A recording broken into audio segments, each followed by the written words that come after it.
자, 본격적으로 이제 강의에 들어가기 앞서서 모스펫에서의 이퀴벌런트 임피던스를 좀 보겠습니다.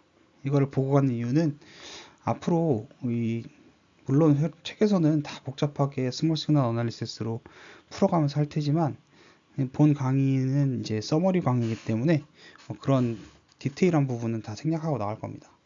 그래서 되게 좀 빠르게 진행할 예정인데 사실 중요한 부분을 시간을 덜 쓴다는 게 좀 웃기긴 하지만 어쨌든 본 강의의 이제 목적을 상기해 보면요, 서머리이기 때문에 이제 우리는 좀 쉽게 푸는 방식을 좀 볼 건데요. 그에 앞서서 그래서 이 각각의 임피던스에 대한 개념을 좀 이해하고 가면 좋을 것 같습니다. 첫 번째는 게이트에서의 이제 저항을 보면요, 게이트는 그냥 무한대의 저항입니다. 왜냐하면 아이솔레이션 되기 때문에 저항이 무조건 무한대죠. 물론 이제 프리퀀시를 좀 보게 되면 AC로 가게 되면 무한대는 아닙니다. 이거는 틀린 얘기긴 한데 어쨌든 지금 우리는 DC만 보고 있기 때문에 개인은 저항은 무한대다 라고 보시면 될 것 같고요.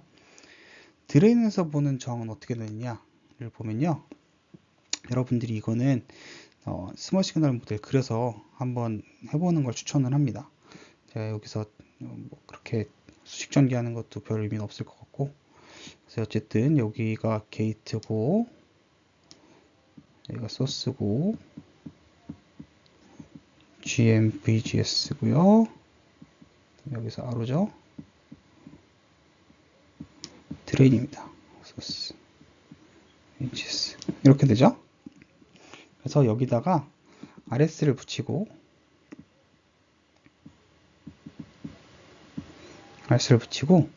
게이트는 그라운드로 묶어준 다음에 여기서 우리가 아까 배웠던 아웃풋정 Rout 구하려면 임의의 전화번호를 달고 여기서 들어가는 커런트를 재면 된다라고 얘기했었죠.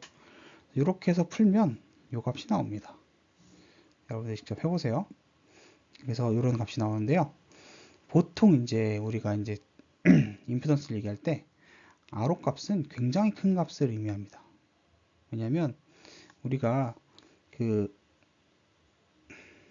VDS ID를 했을 때 이렇게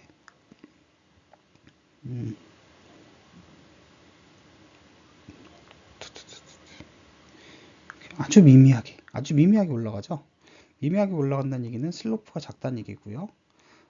이 전압 대비 전류의 비율은 저항으로 표현되죠. 그래서 저항이 매우 크다라고 얘기할 수 있습니다. 그렇기 때문에 R호는 큰 값이 보통 일반적인 우리가 어썸션입니다. 다만 R호가 크다고는 하지만 RS에 비해서 클지 말지는 사실 우리가 모르죠. 이건 알 수 없기 때문에 알 수는 없는데요. 뒤에서 보긴 할 건데 GMRO가 좀 나옵니다. 근데 GMRO 같은 경우는 우리가 1보다는 굉장히 큰 값이다 라고 보통 얘기를 합니다. 왜냐하면 GMRO가 개인이 되는 경우가 많기 때문입니다. 이건 뒤에서 얘기할 거예요. 그래서 보통 GMRO는 굉장히 큰 값이다 라고 얘기를 하고요. 그렇기 때문에 RO가 굉장히 큰 값이고, 그리고 1over GM은 굉장히 작은 값이다 라고 이렇게 생각하시면 되겠습니다. 이 얘기를 하는 이유는 뒤에 가서 이제 볼 거예요. 어쨌든 그래서 GMRO는 1보다 굉장히 크다. 요거는 명심해 두셔야 되고요. 그래서 이런 값이 나온다 정도 알고 계시면 됩니다. 그리고 그래서 만약에 여기서 이제 RS가 0이라면 얘는 R겠죠? 그렇죠? 이것도 아셔야 돼요. RS가 0이면 RS가 없으면 R가 임피던스가 됩니다. 자, 그리고 소스 쪽에서 본 저항은 이렇게 나옵니다. 얘도 마찬가지로 이런 식으로 스몰 시그널 어널리시스로 그리면 나올 거예요. 이런 건 책에 잘 나와 있기 때문에 여러분들이 직접 해보시길 권장드립니다. 한 번쯤은 해봐야 돼요. 그래야지 이렇구나 정도는 알게 되겠죠. 그래서 한 번쯤 해보는 걸 추천하고요. 어쨌든 그래서 소스 쪽에서 본 저항은 이런 식으로 디파인 될 수 있습니다. 근데 아까도 얘기했던 것처럼 GMRO는 굉장히 큰 값이라고 할 수 있죠. 그래서 얘는 GM RO분의 RO 더하기 RD 라고 얘기할 수 있고요. 그죠? 만약에 RO가 RD보다 굉장히 크다라고 한다면 그러면 얘는 1 over GM으로 수렴하겠죠. 그래서 무슨 얘기를 하고 싶은 거냐면 요 소스 쪽에서 본 저항은 굉장히 작은 저항이다 라고 얘기할 수 있고요.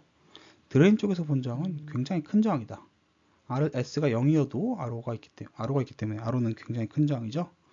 그래서 이쪽에서 드레인 쪽에서 본 저항은 굉장히 크고 소스 쪽에서 본 저항은 굉장히 작다. 이 정도를 알고 계시면 될 것 같고요. 그리고 대충 소스에서 본 저항은 여기서 보시면 보통 우리가 이제 RO가 굉장히 크다라고 가정을 하는데요. 이게 틀린 경우도 있긴 합니다. 많은 경우가 그렇긴 한데 어쨌든 RO를 보통 우리는 크게 가져가니까 RD보다도 클 거다. RD보다 크다면 소스 쪽에서 보인 저항은 1 over GM이다. 이 정도를 아시면 좋을 것 같습니다. 그래서 그냥 보통 이제 소스에서 본 저항은 거의 1 over GM이다 라고 생각하셔도 크게 틀리진 않아요, 사실. 좀 어느 정도 오차는 있겠지만 핸드 어널리시스에서 그 정도는 거의 충분하고요. 다만 드레인에서 봤을 때는 이 GMRO RS라는 게 있죠. 그래서 드레인에서 봤을 때는 RS가 있느냐 없느냐에 따라서 저항값이 꽤 크게 차이가 납니다. 그죠? 그래서 얘는 함부로 이제 드레인에서는 봤을 때는 항상 소스에 저항이 있는 점인지를 항상 살펴야 되고요. 하지만 소스에서 봤을 때는 RD에 아주 큰 저항이 있지 않는 한 1 over GM 정도로 보면 큰 문제는 없다. 뭐 이렇게 보시면 될 것 같습니다. 물론 이제 저항이 굉장히 큰 게 있다면 이걸 이 공식을 써야겠죠. 네, 요 정도 이해하고 이제 넘어가도록 합시다.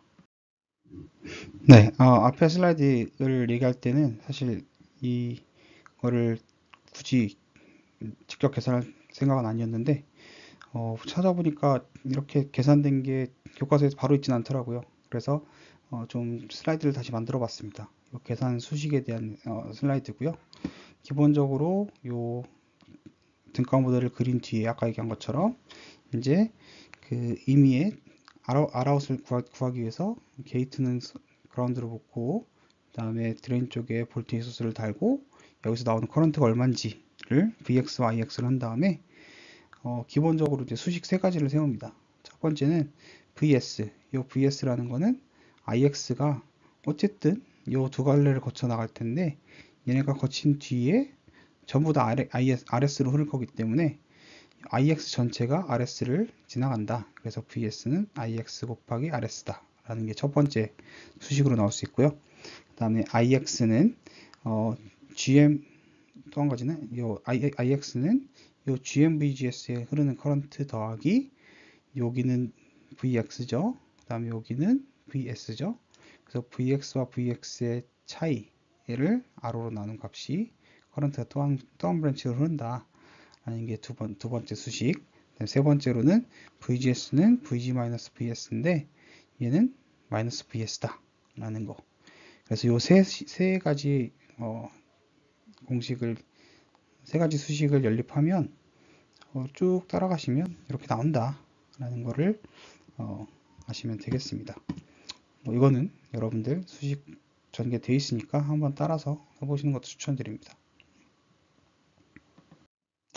마찬가지입니다. 소스에서 봤을 때는 소스 쪽에다가 이제 전압을 붙이고요. 그 다음에 전압원을 붙이고 그 다음에 게이트 그라운드 그 다음에 여기서 이제 커런트 들어가는 양을 기준으로 하고요. 마찬가지로 첫 번째 수식은 VGS 아까 앞에 똑같은 거죠. 마이너스 VS다 라고 얘기할 수 있고요.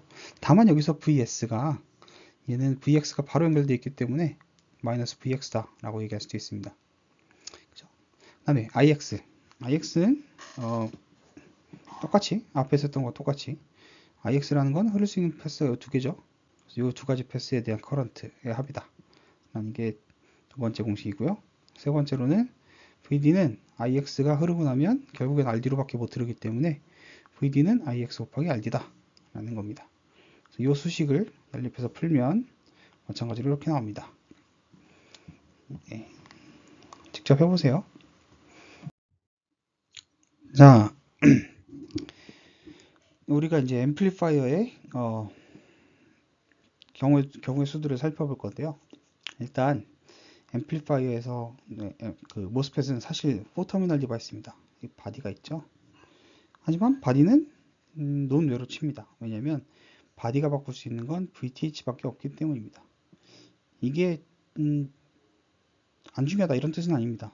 어떤 회로에서는 이제 VTH를 뭐 일부러 바꿔서 이 회로에 이제 VTH를 바꿔서 임의적으로 뭐 그런 식으로 해서 동작하는 회로들도 있기 때문에 4터미널이 안 중요하다는 뜻은 아닌데, 우리가 지금 배우는 이 간단한 앰플리파이어에서는 사실 VTH가 얼마건 그거는 크게 중요하지가 않습니다. 왜냐하면 우리는 정성적으로 이 값에 대해서 다루지 않기 때문입니다.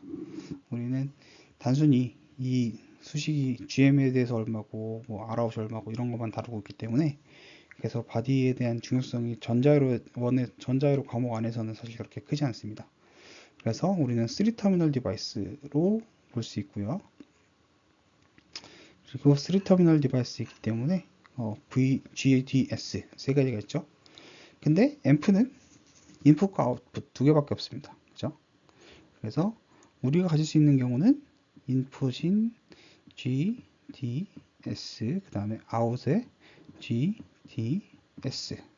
그럼 총 몇 가지가 나오죠? 나올 수 있는 경우의 수는 그냥 무지성하게 했을 때 뭐 게이트로 들어와서 게이트로 나올 수는 없잖아요. 그러니까 이런 경우 제외하고 계산하면 6가지가 나옵니다. 그죠? 하지만 6가지 중에 쓸 수 없는 경우가 몇 가지 있습니다. 첫 번째로, 자, 우리는 앰플리파이어를 만들잖아요. 그죠? 앰플리파이어를 만드는데 아까 앞에서 얘기했던 것처럼 어떻게 만듭니까? 그러니까 인풋 볼테이지를 커런트로 치환해서 커런트가 아웃풋 전압이 되는 이런 방식으로 게인을 만들잖아요. 그렇기 때문에 커런트가 흐를 수 있어야 됩니다. 아웃풋은. 근데 게이트는 커런트를 흘릴 수 없죠. 그렇기 때문에 게이트는 아웃풋이 될 수 없습니다. 그렇죠? 얘가 사라졌습니다. 이렇게 사라졌고요. 그리고 우리가 커런트가 인풋 전압에 의해서 바뀌어야 이 게인이 나오는 거죠. 그렇죠? 그렇기 때문에 우리가 아이디어란 케이스에서 세츄레이션에서 동작하면 드레인 볼테이지를 아무리 바꿔도 커런트가 바뀌지 않습니다.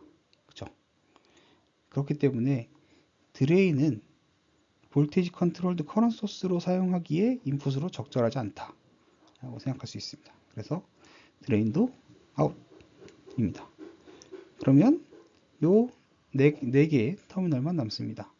그러면 우리가 가질 수 있는 경우의 수는요, 게이트 인풋, 여기 이렇게 넣을게요. 인풋 아웃풋, 게이트 인풋의 드레인 아웃풋, 게이트 인풋의 소스 아웃풋, 그 다음에 소스 인풋의 드레인 아웃풋, 이렇게 세 가지만 남죠. 소스 인풋의 소스 아웃풋은 될 수 없잖아요. 그래서 요 세 가지를 각각 명명했습니다.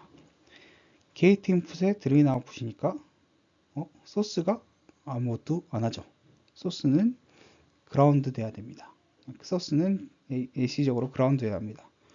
그래서 우리는 AC적으로 그라운드인 노드를 커먼이라고 부르기로 했어요.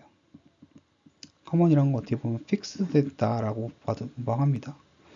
그래서 소스 볼테이지가 고정된 상태다. 그래서 커먼 소스라고 부르기로 했습니다. 얘는 어떻게 부르겠어요, 그럼?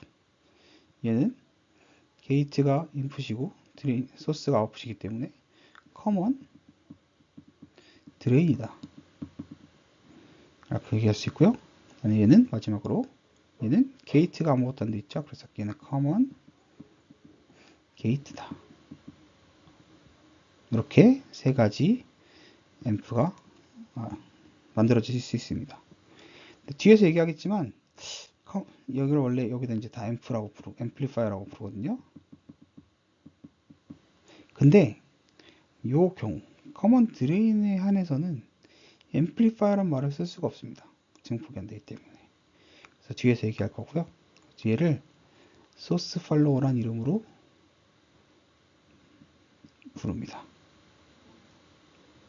이건 뒤에서 이제 공부할 겁니다.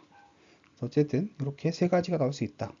그 이유는 우리가 앰프로 쓸 거기 때문에 드레인 쪽에서는 전압 인풋으로서 의미가 없고 게이트로는 아웃풋으로서 의미가 없기 때문에 걔네 둘을 제하고 나니까 딱 세 가지 경우가 남는다 라고 보시면 되겠습니다.